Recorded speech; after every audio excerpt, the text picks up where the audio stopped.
Hello guys, welcome back to my channel. ఈరోజు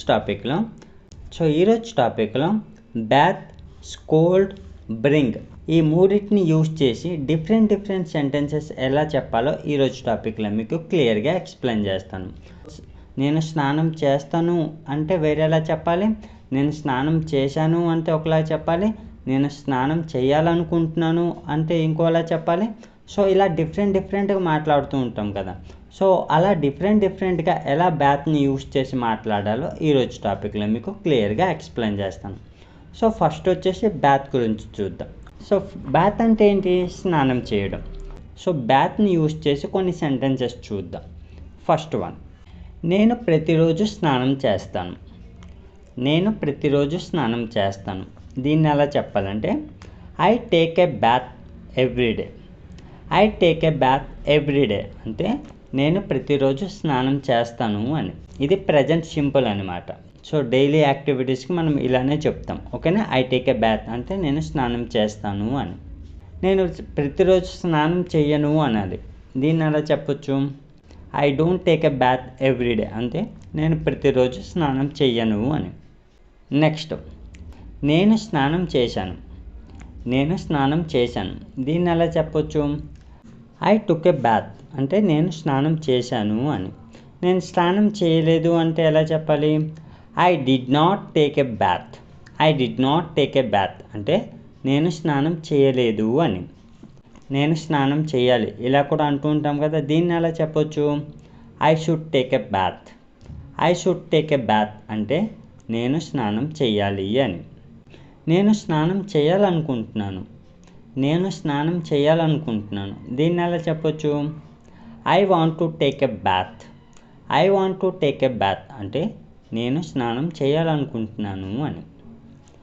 నాకు ఇప్పుడు స్నానం చేయాలనిపిస్తుంది ఇలా కూడా అంటూ ఉంటాం కదా. నాకు ఇప్పుడు స్నానం చేయాలనిపిస్తుంది. దీన్ని ఎలా చెప్పొచ్చు? I feel like taking bath అంటే నాకు ఇప్పుడు స్నానం చేయాలనిపిస్తుంది అని. సో దీన్ని మనం ఇంగ్లీష్లో ఈ రకంగా చెప్పొచ్చు. సో ఇప్పుడు స్కోల్డ్ గురించి చూద్దాం. స్కోల్డ్ అంటే ఏంటి? తిట్టడం కదా. సో తిట్టడం అనేది మనం డిఫరెంట్గా మాట్లాడుతూ ఉంటాం. సో వాటి గురించి ఇప్పుడు తెలుసుకుందాం. అతను నన్ను తిట్టాడు. He scolded me. నువ్వు ఎందుకు ఆమెను తిట్టావు? Why did you scold her? నేను ఆమెను తిట్టలేదు. I did not scold her. నువ్వు అతన్ని ఎందుకు తిడుతున్నావు? Why are you scolding him? నువ్వు అతన్ని తిట్టాలి. యూ షుడ్ స్కోల్డ్ హిమ్ అంటే నువ్వు అతన్ని తిట్టాలి అని. అతను నన్ను ప్రతిరోజు తిడతాడు అనాలి. ఎలా చెప్పాలి? హీ స్కోల్డ్స్ మీ ఎవ్రీడే అంటే అతను నన్ను ప్రతిరోజు తిడతాడు అని. సో స్కోల్డ్ని యూజ్ చేసి మనం జనరల్గా ఇలాంటి సెంటెన్సెస్ మాట్లాడుతూ ఉంటాం. నెక్స్ట్ వన్, బ్రింగ్ అంటే ఏంటి? తీసుకురావడం కదా. సో తీసుకురావడాన్ని ఎన్ని రకాలుగా మాట్లాడవచ్చో చూద్దాం. ఫస్ట్ వన్, నువ్వు అది రేపు తీసుకురావాలి. మనం జనరల్గా అంటూ ఉంటాం కదా, నువ్వు అది రేపు తీసుకురావాలి, మర్చిపోవద్దు ఇలా అంటుంటాం కదా. సో దీన్ని ఎలా చెప్పొచ్చు అంటే you should bring that tomorrow అంటే నువ్వు రేపు అది తీసుకురావాలి అని. నేను అది తీసుకొచ్చాను. I brought that. నేను అది తీసుకురాలేకపోయాను. I couldn't bring that.